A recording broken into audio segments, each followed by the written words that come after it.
he just sort of snapped. Do you know what they might do to your children? Stop, Bobby. That's a lot, boy. I didn't mean it.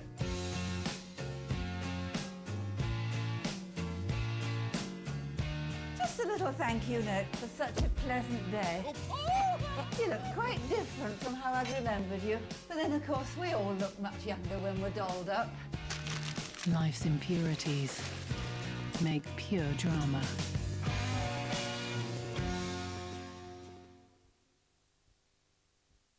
Who is Al Murray? That's a magnificent rack you got there, Shirley.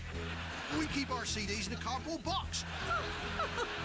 Is he one of these people? Strange to think that I've got a child. Well, I got 2 children. A baby. Now, how good is that? 2 babies, twice as good. Or maybe one of these? What is this? Chicken supreme, Gary. Chicken is what poor people eat. What'd you like instead? Dolphin. Al Murray's multiple personality disorder, next Friday, 9:30, ITV1. Join Billy Connolly as he continues his epic journey. There's a periscope, so this is in case we sink. You think everybody will fit in that wee boat? Across the open road. How many miles do you get from a truck like this? There's guys that have 1,000,000 miles. In search of a fortune. I'm Billy Connolly and I want to be rich. You can see there's gold in there. That's a whole year's worth of work right there. He's a grizzly. Yeah. And he lives at Grizzly Lake. He lives at Grizzly Lake. And why shouldn't he? Billy Connolly's journey to the edge of the world, Thursday at 9 on ITV1.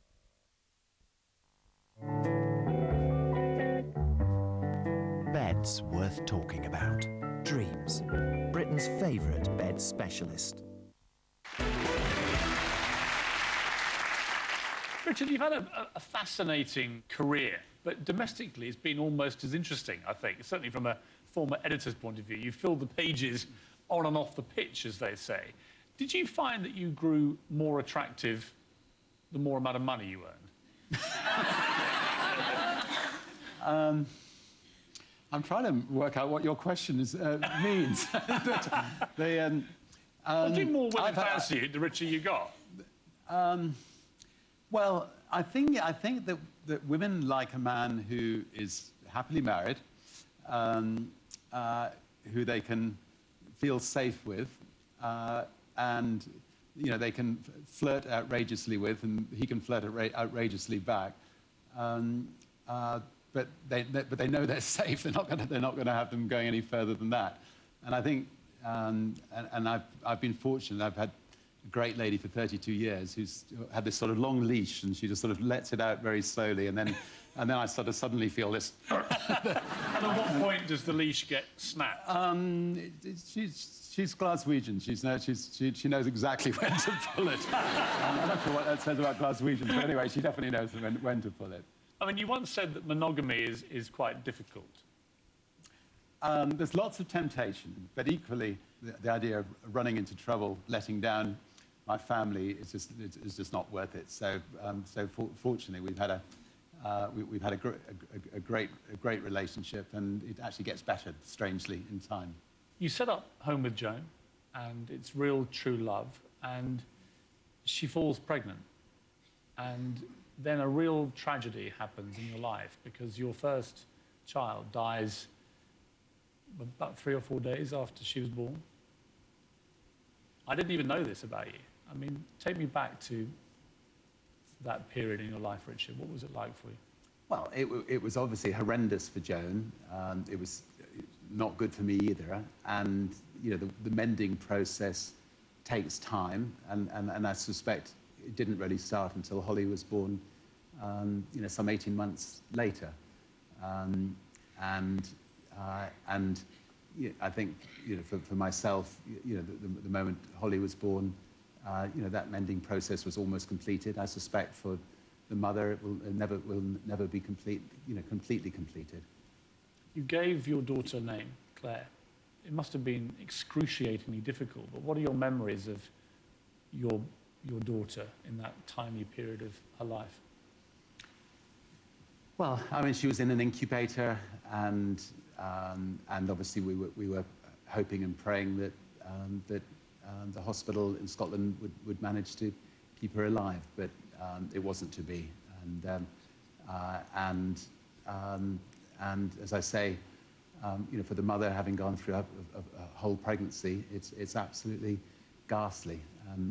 But you know, but we've been absolutely blessed having two fantastic kids. There are other people we know who've lost a child who weren't able to carry on and have other children. And for them, you know, that's a nightmare they have to live with for the rest of their lives. For us, we just got two of the best kids we could imagine. Did it bring you closer together? It sounds a bit of a cliched thing to ask you, but... I mean, I don't think anything could have brought us, you know, closer together, and I don't think we needed to go through something like that to bring us closer together. You know, having Holly and Sam, you know, 100%, you know, bound our relationship forever. Do you think you're a good husband? I would say I've got better rather than worse. Do you think they would say you're a good father? I think I'm a good father, yeah.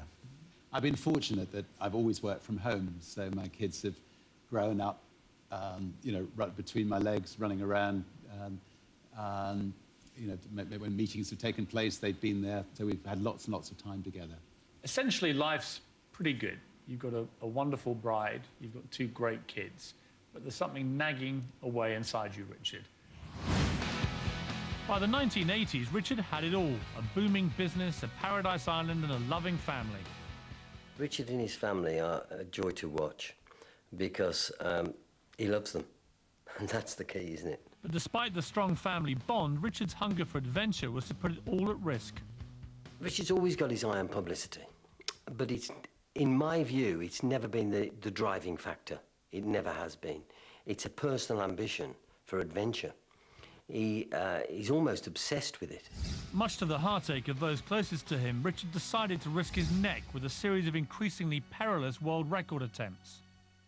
So I remember being pretty upset and crying and not really understanding and leaving a note saying, please come home, in the cockpit. I do remember following Dad around for about a week before he used to take off and never leaving his side, but I just tried to keep strong for Sam. The realistic sense of it was your dad's going off and he could not come back. If the family say, what are the chances of him dying? What can you say? Because the chances of him dying are quite high in normal terms. And that's a fact. Richard came close to death a number of times. And famously, in 1987, an attempt to cross the Atlantic in a hot air balloon ended in disaster. Mike Kendrick was at mission control. This was going to be the first time a hot air balloon was going to actually punch into the jet stream. And I don't think anybody was confident that it'd work. Despite the risks, Richard and Per Lindstrand made a successful crossing. Until, that is, they reached the finishing post off Ireland and were coming down. When they broke through the cloud, even with the burners on full, they just couldn't round out. And so it wasn't so much of a landing in Ireland, it was a sort of meeting the ground with some force. And the balloon then just bounced back in the air. After such an impact on the ground, there was not a lot working in the capsule, and it came down in the sea.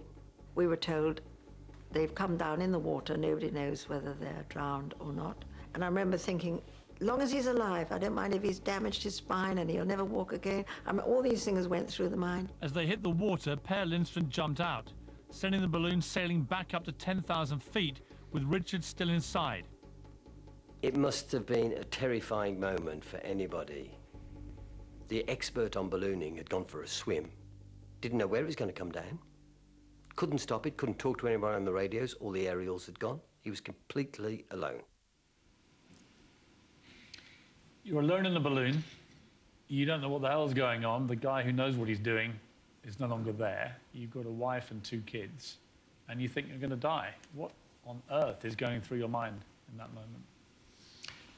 Well, the most important thing was to try to make sure I could get out of it and get home to the kids and get home to the wife.